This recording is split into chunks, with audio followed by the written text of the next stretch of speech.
এক দেশে ছিল এক রাজা, তার ছিল এক রানী। সুন্দর সাজানো গোছানো ছিল তাদের সেই রাজ্য। তবে সব থেকেও যেন কিছুই ছিল না, কারণ রাজা রানীর কোনো সন্তান ছিল না। এরপর হঠাৎ একদিন এক সন্ন্যাসীর আশীর্বাদে রানীর কোল আলো করে এলো এক রাজকন্যা। ফুলের মতো ফুটফুটে সেই রাজকন্যার আগমনে রাজ্য জুড়ে নেমে এলো খুশির সুবাতাস।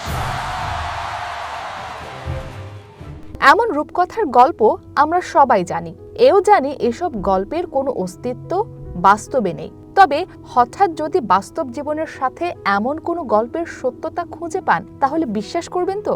বিশ্বাস করতেই হবে, কারণ এমনই এক বিরল ঘটনা ঘটেছে ইউরোপের দেশ ইতালিতে। 13টি মশলার এক দারুণ কম্বিনেশনে তৈরি ইফাত রশিদ বিরিয়ানি মশলা। উৎসব এখন প্রতিদিন। ইতালির আব্রুজো অঞ্চলের মাউন্টগিরি ফালকোর ঢালে অবস্থিত ছোট্ট একটি গ্রাম পাগলিয়ারা দেই মার্সি। এই গ্রামে জনসংখ্যার তুলনায় বেশি বিড়ালের সংখ্যা। গ্রামের অলিগলি থেকে শুরু করে বসত বাড়ি, সব জায়গায় বিড়ালের গড়গড় শব্দই একমাত্র প্রাণের উপস্থিতি জানান দেয়। এছাড়া গ্রাম জুড়ে শুধুই নীরবতা। তবে এই নীরবতা ভেঙেছে চলতি বছরের মার্চ মাসে এক শিশুর জন্মের মধ্য দিয়ে। প্রায় 30 বছর পর জন্ম নেওয়া এই শিশুর নাম রাখা হয়েছে লারাবুসি ট্রাবুক্কো। তার আগমনে গ্রামটির জনসংখ্যা বেড়ে দাঁড়িয়েছে প্রায় 20 জনে।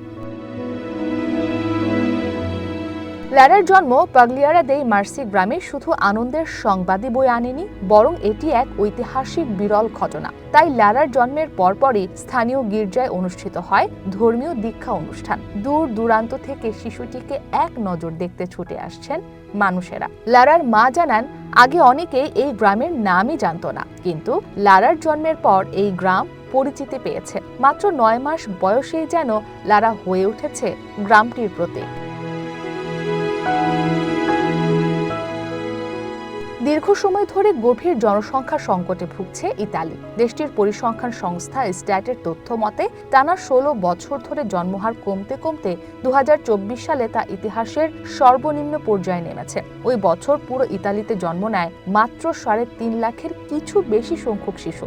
এমন রূঢ় বাস্তবতার এক ক্ষুদ্র প্রতিচ্ছবি পাগলিয়ারা দেই মার্সি গ্রাম। এখানে বয়স্ক মানুষের সংখ্যা বাড়ছে ঠিকই, কিন্তু নবজাতক বা নতুন প্রজন্ম নেই বললেই চলে। এমন পরিস্থিতিতে ছোট্ট লারার জন্ম আশার আলো জ্বালিয়েছে গ্রামটিতে।